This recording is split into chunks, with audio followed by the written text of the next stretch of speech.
going to be a centennial of the 19th Amendment in August of 2020. And we became aware of the fact that there was a foundation called the Pomeroy Foundation that was funding the creation of markers to commemorate individuals and events that were associated with the passage of the 19th Amendment. So the three of us got together, and on the back of your program you'll see there are 8 names of people and places that have Pomeroy markers. One of them has been already installed in Dover, and that was Mabel Lloyd Ridgely. 4 will be installed or dedicated. They're already installed, I'm pleased to say. Thank you very much, City of Wilmington. And her name is Martin. Debbie Martin, yes, Debbie Martin. She was our liaison with the city, and she's the one, you know, getting those poles in the ground isn't as easy as you might think, especially when you're talking about Rodney Square, where there's a lot of turf considerations around Rodney Square. But the point is that we are very, very happy to be on the way to having our markers in place. And you'll hear more about the process later on, and you'll have a chance to hear from Joan and from Anne and from Marcia. And so at this point, I would like to invite Lucinda. She lives in this place. That couldn't be truer, seriously. I'm Lucinda Ross, and I'm just finishing my 5th year here at St. Michael's, my 5th year here in Delaware, and I'm getting to actually know names and recognize folks. Last year, before the pandemic hit, we were actually beginning to celebrate the 130th anniversary of St. Michael's. So if you are interested, I have a letter here, and it's written by a young woman who did volunteer work during the 1918 pandemic. So we have the rather dubious honor of having taken care of Wilmington's children during its 2nd pandemic. I'm very happy to have you all here. I can't help but take a little chance to maybe push a political issue of supporting childcare in Delaware, because we need it, because the children need it, and because it is a gender issue as well. Thank you. I am very grateful to the City of Wilmington and to our mayor for agreeing to let us place markers in the city. I did not know before this project began that the city owns the sidewalks. So every marker required his consent, and we were very grateful and remain grateful to him for allowing us to place the markers. Mayor, would you like to say something?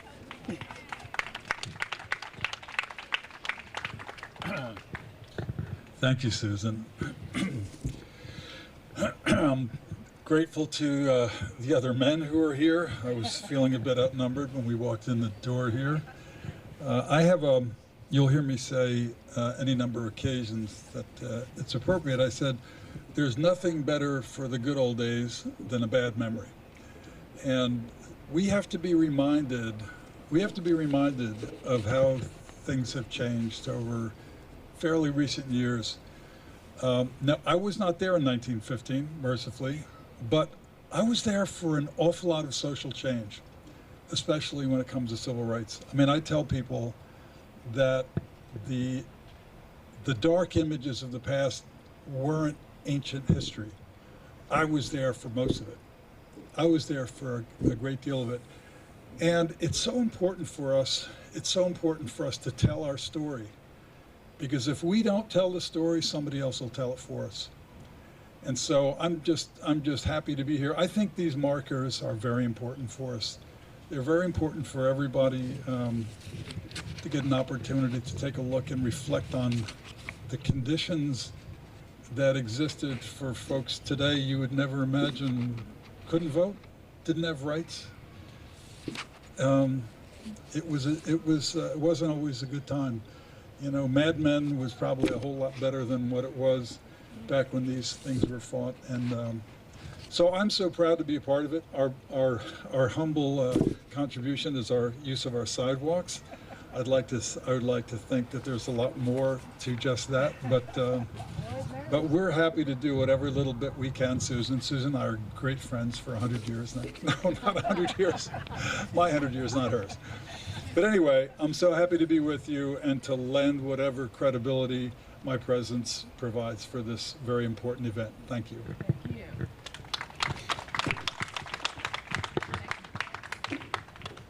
And now I'd like to invite our Attorney General, Kathy Jennings, to share her thoughts about voting.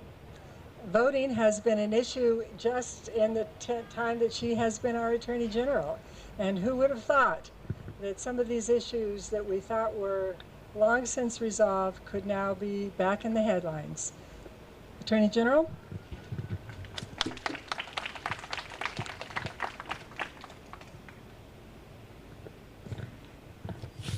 Hello, everyone. Can you hear me? Great. Let me start by just reciting two names. Blanche Williams Stubbs, Alice Dunbar Nelson. They are the reason we're here. And they are the reason that we have the right to vote. And so we will always be indebted for their courage, for their leadership, and for fighting the good fight for a very long time. It's an honor to be here with you today. And before I say anything else, let me just thank my friends and colleagues. Judge Susan Del Pesco, I still say Your Honor. My good friend Marcia White and Ann Boylan. Thank you so much for making this day happen and for honoring those who have come before us to get us here today. This marker, these markers represent a vital part of our nation's history and of Delaware's history.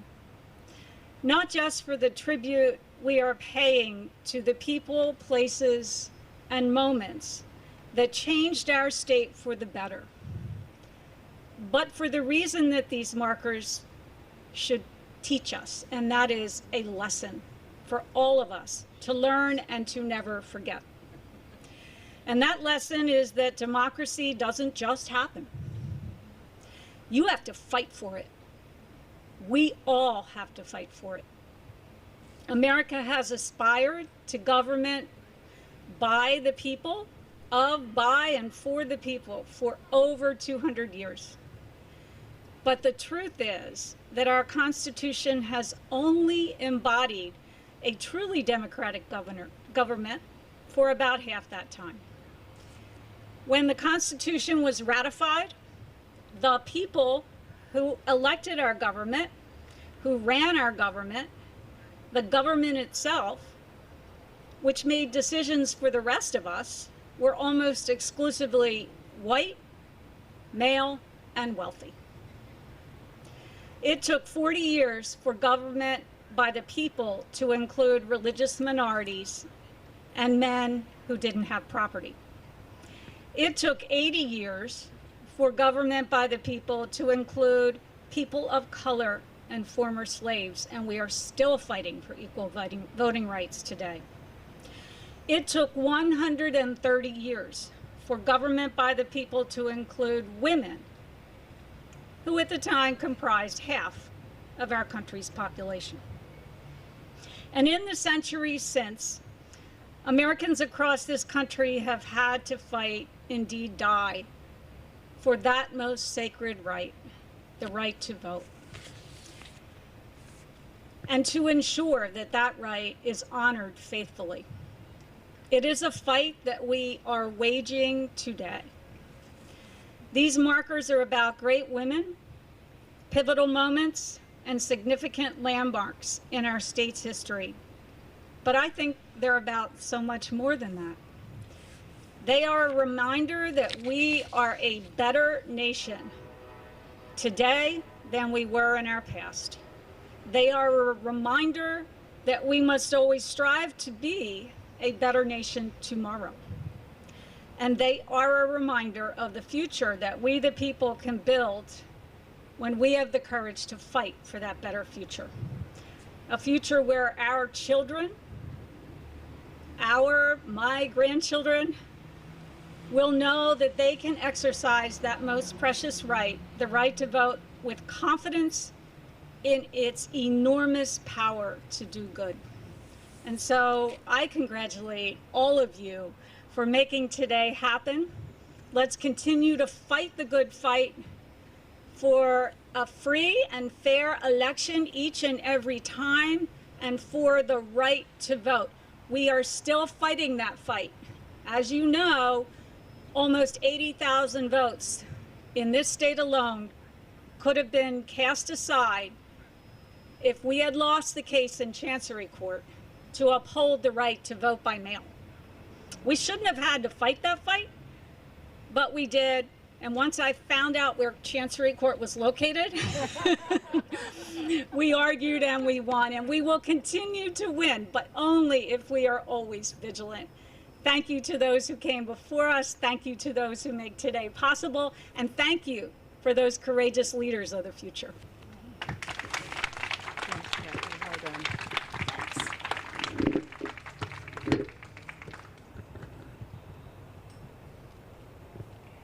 As I mentioned to you, Anne and Marcia and I became aware of the Pomeroy Foundation and the money for these markers about 3 years ago. And these markers cost more than $1,000 each. And Pomeroy has provided hundreds of them, and you'll hear more about that later. So in order for us to get the message that this opportunity existed, other people had to do some work to get this opportunity available. And the next speaker is Lucy Beard, who is from the National Collaborative for Women's History Sites, and she can tell us how that happened. Lucy? Thank you. Thanks, Marcia. Good afternoon, everyone. As she said, my name is Lucy Beard. I'm the co-president of the board of the National Collaborative for Women's History Sites. We are exactly what our name says. We go across the country and help promote new history sites that tell the story of women's history in our country, as well as get new National Historic Landmarks declared. And about 6 or 7 years ago, our then chair of the board came up with the idea for the National Votes for Women Trail as part of the celebration of the 100th anniversary of women's right to vote. So the collaborative has been working on this trail for probably 7 or more years now. And it was a real stroke of luck or genius or whatever we want to call it when we found the Pomeroy Foundation to put some money behind it as well. Congratulations to Wilmington, putting 4 sites on this trail in one day. That's really, I think you hold a record now. Kentucky was winning, but I think you beat them.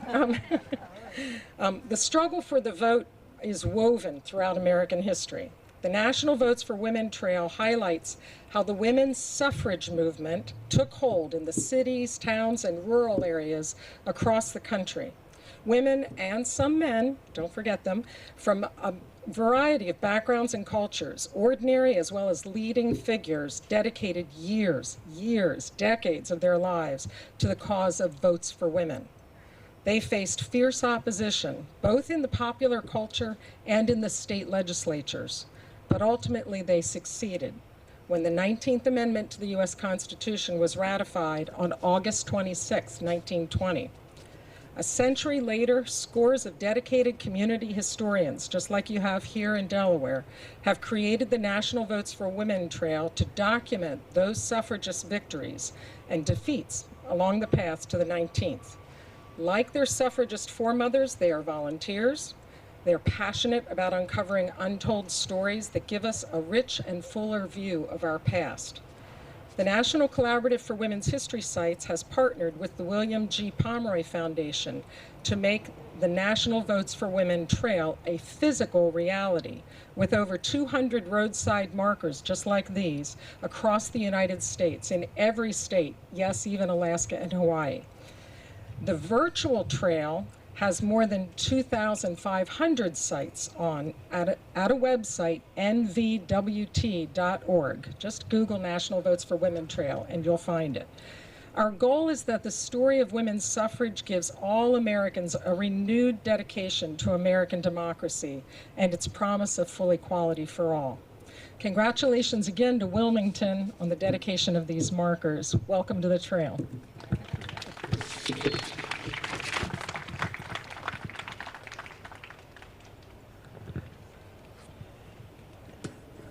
The Pomeroy Foundation does not squander its money.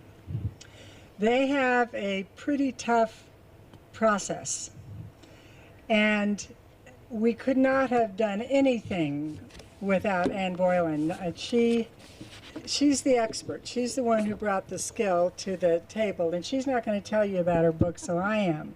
It's called Votes for Delaware Women. And she is a member of the Trail Committee. Is that the correct designation?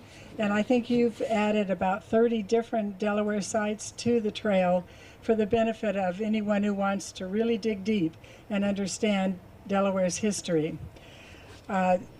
The Pomeroy Foundation has written us a letter of congratulations, and Marcia White would like to read that to you now.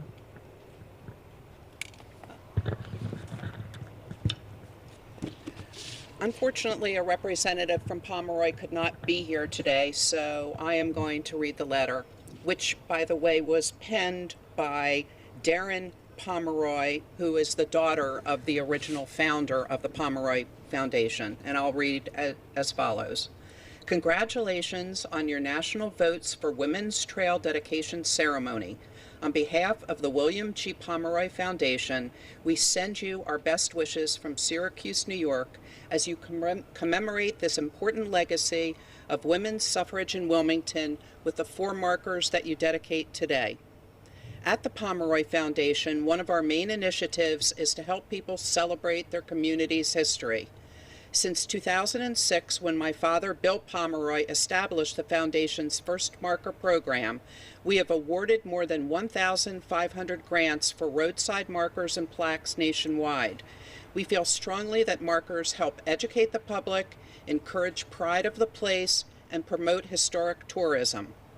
With these National Votes for Women Trail markers, you recognize the trailblazing contributions and activities at 4 significant locations throughout the city of Wilmington.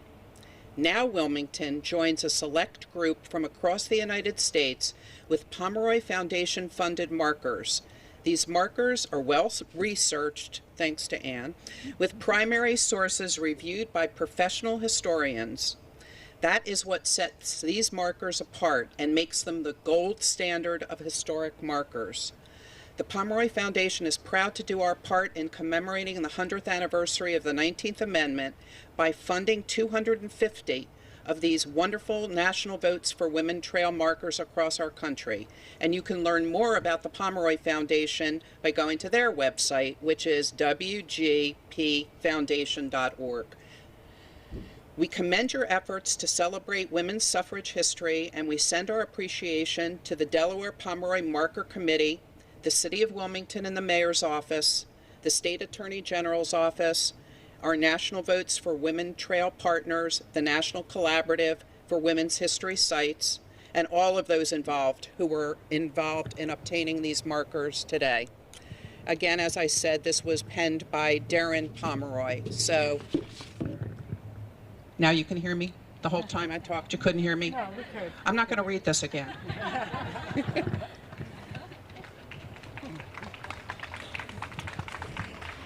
Well, having a scholar on our team gave us the opportunity to be aware of a lot of different individuals and places that might merit consideration for a historic marker. And Anne came up with 7 markers that we thought were worth pursuing. And when I say pursuing, it is a process. It's not just an application based on a historical description. They have to have primary source material, and we also had to have the consent of the landowner.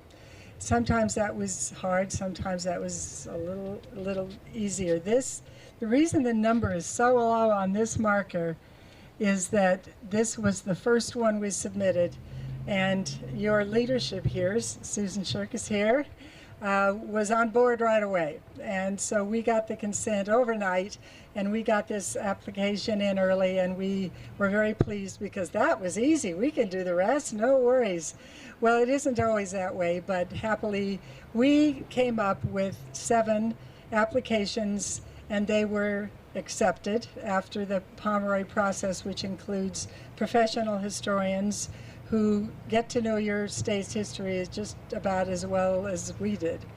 But one of the markers, the last marker is that we submitted was this, in the city of Newcastle, because there was a munitions plant, and they thought, Pomeroy thought, it was such a significant place that we should get permission for a marker there. So we did the legwork at their request, and that will be dedicated later on. We don't have the fabrication on that yet. It's approved but not fabricated, so we don't know the date of the dedication.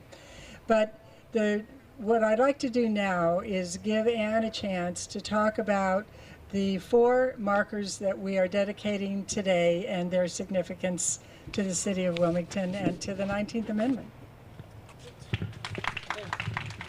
Thank you, Susan. Before I start, I'd like to acknowledge a few people in the crowd. Obviously, Mayor Perzicki, thank you, but also the mayor's office. Debbie Martin made most of this possible, and she moved mountains when we needed them moved, so thank you, Debbie, for all your enthusiasm and help.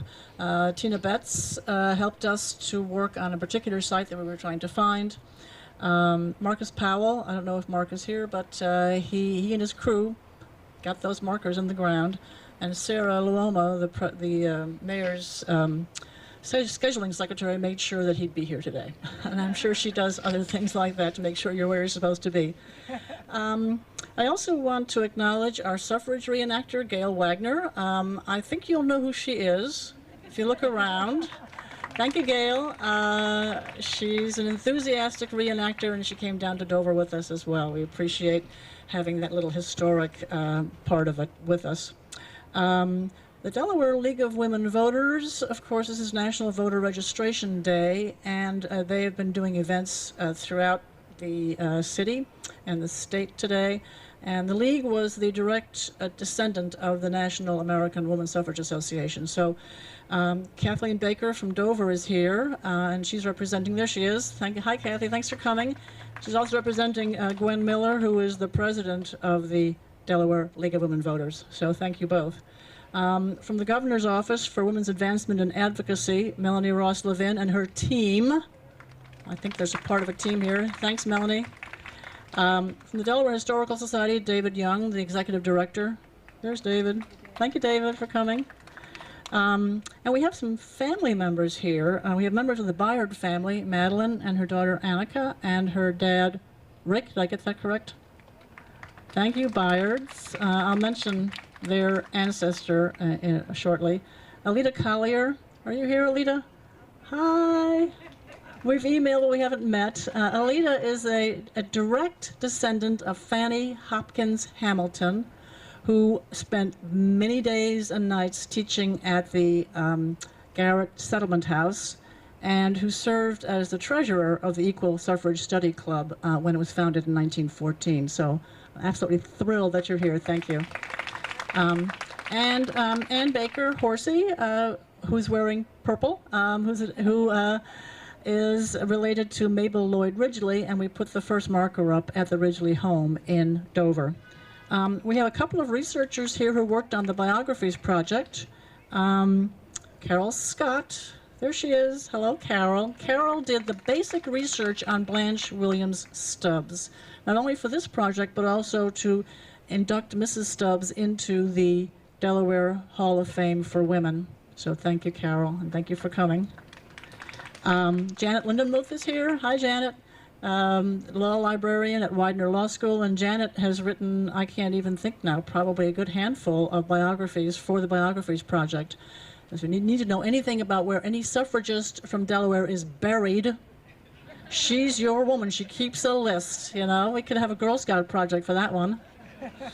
And then Connie Cooper, are you here? Oh, there's Connie. Hi, Connie. Retired curator at the Delaware Historical Society. And again, Connie did a number of the biographies for the Biographies Project. We also, of course, have members of the Delaware Legislature here, and we have a city councilwoman from Wilmington, District 4, and my aging brain will not allow me to remember your name, so I'm terribly sorry. Michelle Harley. Thank you for coming, Councilwoman. We really appreciate your presence. This is her district. Now, we have maps of the 4 sites. I'm going to talk about all 4 sites at once. So, one of my assistants, Vanna White, where are you? We'll pass among you with maps so that you'll be able to see where the markers are located and how you can walk among them. So we're here on the site of the Garrett Settlement House to dedicate 4 historic markers, all of which have connections to each other and to this site. The Garrett Settlement opened here in January 1914 after almost a year of planning and fundraising.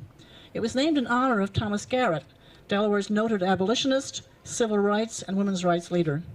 For almost 40 years, the institution served as a community center and social service agency for Wilmington's black population, especially on the east side here, offering everything from kindergarten and summer programs for children to a well baby clinic, evening classes for adults, meeting spaces for clubs and organizations, and the list goes on. One of those clubs was the Equal Suffrage Study Club, organized in March 1914 with Howard High School teacher and noted writer Alice Dunbar Nelson as the club's first president. When Delaware suffragists held their big suffrage parade and rally in early May of 1914, the members of the Suffrage Club marched as a group, just ahead of the contingent from Arden, Delaware. Their leader that day was Blanche Williams Stubbs, executive director of the Garrett Settlement House. From 1914 to 1920, the Garrett Settlement House provided space for meetings and lectures sponsored by the Suffrage Club. Here, the women strategized about ways of seeking a national constitutional amendment, comparable to the 15th Amendment, which enfranchised black men. May I just interrupt? Look at this beautiful picture of Blanche Williams Stubbs. There's a portrait of Blanche Stubbs sent to us by her great-grandson, Howard Fleming. So these women also educated local younger women about suffrage through a settlements club called the Phyllis Wheatley Club. And if you know their history, and they knew their history, you know who Phyllis Wheatley was. Most of all, they probably discussed what it would mean for their communities when they could begin to vote, having a voice in shaping policies close to their concerns, including education, but also violence against black women, and most horribly, the lynching of black men. And there was one in Delaware, in Price's Corner in 1903. Voting rights for black women were a particularly vital topic because, unlike the states of the former Confederacy, which systematically took away black men's voting rights by mechanisms like poll taxes and literacy tests, Delaware had restored black men's voting rights in 1897 in its new constitution. Indeed, in 1914, Wilmington had a black city council member, John O. Hopkins. His sister, Fanny Hopkins Hamilton, was the Suffrage Club's treasurer. If a women's suffrage amendment was added to the U.S. Constitution, black women in Delaware would be voting. So it was their common commitment to a federal constitutional amendment that brought the Suffrage Club members into contact with white suffragists and led to white suffragists, a small number, accepting invitations to meet at the Settlement House. It's hard to remember today just how unusual it was in a segregated state like Delaware for black women and white women to meet on equal terms in a black-owned space. The Garrett Settlement House was just such a site. For the spirit of racial and gender justice that the Suffrage Club and the Garrett Settlement House embodied, the award of the Pomeroy marker seems particularly appropriate. From its initial beginnings in 1913 until the Settlement House closed in 1949, and then it made way for the building of St. Matthew's Episcopal Church, and you see part of the church still here at the corner of 7th and Walnut. The Garrett Settlement House executive director was Blanche Williams Stubbs. She attended the founding meeting of the Suffrage Club, and she led the group as they marched in the 1914 parade. Born in the Midwest and a graduate of Howard University in Washington, D.C., Blanche Williams came to Wilmington in 1892 to teach at the Howard School. now Howard High School. At the time, it was the only school in the entire state offering a full 12-year program for black students. If you wanted a high school diploma, you had to come to Wilmington if you were black. When she married Dr. J.B. Stubbs, also a graduate of Howard, in 1897, she was required to resign her teaching post. So she began a new career as an advocate for her community, especially for black children and black women, while raising her own 3 children, Dr. J.B. Stubbs, for whom a school was named here in Wilmington, Jean Stubbs Jameson, who became the president of the NAACP later on, and Elizabeth Stubbs Davis, who was an anthropologist, teacher, and researcher. Blanche Stubbs was a dynamo. The list of her commitments and achievements is stunning. In addition to leading the Garrett Settlement House, she was president of the Delaware Federation of Colored Women's Clubs, a founder, along with her husband and Alice Dunbar Nelson, of the Wilmington NAACP, and an advocate for establishing what became the Cruz Industrial School in Marshallton. In 1927, walking from this site at 7th and Walnut, she led a protest against the exclusion of black children from using playground equipment at a local park. It goes on and on. In all of the work that she and her husband undertook, the Stubbs home at 827 North Tatnall Street was a hub. In 1915, for example, she sent a letter to a local paper expressing her strong views on black women's voting rights. And she signed it with her name and address, 827 North Tatnall Street. The letter and her role in the 1914 parade were only 2 examples of her support for universal voting rights. It was she who invited white suffragists to hold meetings at the Settlement House, thereby building bridges across the rigid color lines of the era. And in 1921, when it became clear that most of the former Confederate states were denying black women's right, their constitutional right to vote, she joined Alice Dunbar Nelson and 4 other Wilmingtonians in a protest in Washington, D.C. over the federal government's failure to enforce the amendment. Democracy. And I am thrilled that these 4 markers are all located within the district that I have the pleasure of representing, Delaware's 3rd State Senate District. And so speaking of transformational change, it feels like every day now we're confronted with the challenges of it. There's been a lot going on in recent years. I find that particularly true in this district. And right now we're really grappling with how to reckon with history so that we can move forward together. We're grappling so acutely, in particular, along racial issues, as well as the explicitly gender-rooted ones that come to mind with women's suffrage. So how gratifying it is to come together to honor powerful historical denizens of the 3rd District in Alice Dunbar Nelson and Blanche Williams Stubbs. I've heard of these women who look like me and also look like thousands of my neighbors here in the 3rd, and quickly came to consider myself a fan as I learned something of their accomplishments as organizers, in particular for my friend David Kim, who's a huge Alice Dunbar Nelson fanboy, I guess is a good way to put that, and wanted to shout him out. But these markers offer further encouraging context that we got to hear from Anne on the role that they played in this corner of a larger movement, locally including those meetings, parades, and rallies in those 6 years leading up to that centennial triumph that we get to continue to celebrate. And that's really cool. I didn't know all that detail. And now, as of today, I do. I find it so exciting, so encouraging and instructive in a time when we still can have doubts about our ability to coalesce around the big stuff, other rights as basic as voting, to operate intersectionally, to maintain that stamina to keep up the endless work of transforming our communities and our democracy. And what these markers help us remember is that it can happen, it has happened, and the roots and the legacy are right here. So we have no excuse not to continue to do that. So I, along with my Senate colleague, Kyle Gay, and I think can speak really for all of our Senate, in particular the women of the Senate, we make up almost half of our caucus these days, are deeply grateful to the Delaware Committee, to Anne for your tireless research, to Judge Del Pesco and Marcia White for your commitment to this project and to women's issues in general. Thank you to the Pomeroy Foundation, the National Collaborative for Women's History Sites, for elevating these inclusive stories in particular really means a lot to not just me, to so many. And I look forward to seeing these reminders around our neighborhoods for the long haul. So thank you.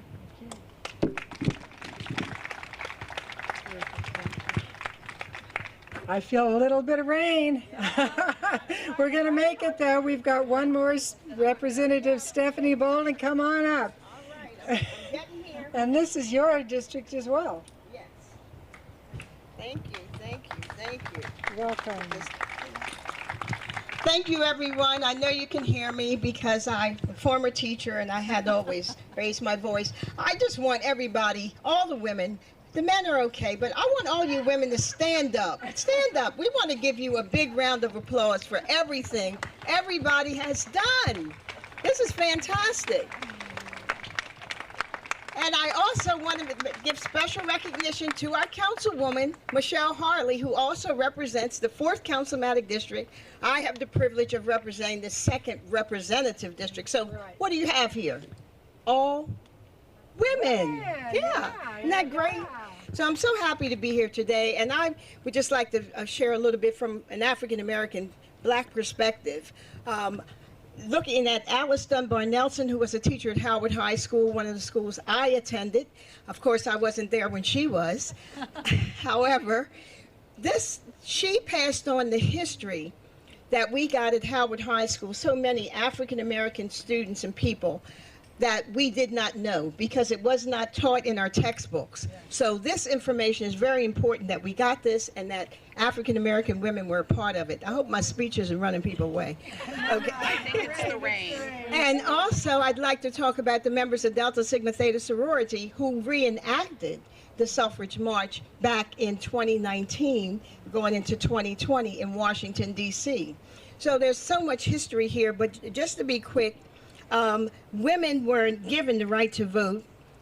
We had to fight for it, but this was the time when women had no economic power, but to still stay there and fight for everything, especially as African-American women in Delaware and beyond supported women's rights to vote in the civil rights movement. You had women like Mary Church Terrell, Nannie Helen Barrows, and Ida B. Wells that were committed to this particular suffrage. So I know everybody's getting wet, but it's important that it took all this time to do this, so we want to make sure that we all have the opportunity to share. Teach your kids. And now that we have African American history being taught in public and charter schools, I'm sure that this will be a part of it. So thank you very much. Thank you. Thank you. What a good story. See, I didn't even do my speech. Well, this wrap-up is going to be quick. I would like to say that my husband Tom and my son Joe, where are you, Joe? They're the ones who do all the hard work. They do the posters, they do the programs, they get it all printed, they help their mom. So there's a team. There's always a team in anything useful, and they're my team, and I thank them. And I thank you, all of you. I'm so pleased that you came today to share this celebration. I'll let you go. Be safe. Bye-bye. There's Joe.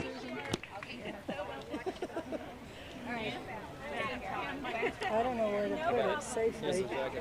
Thank you. All right.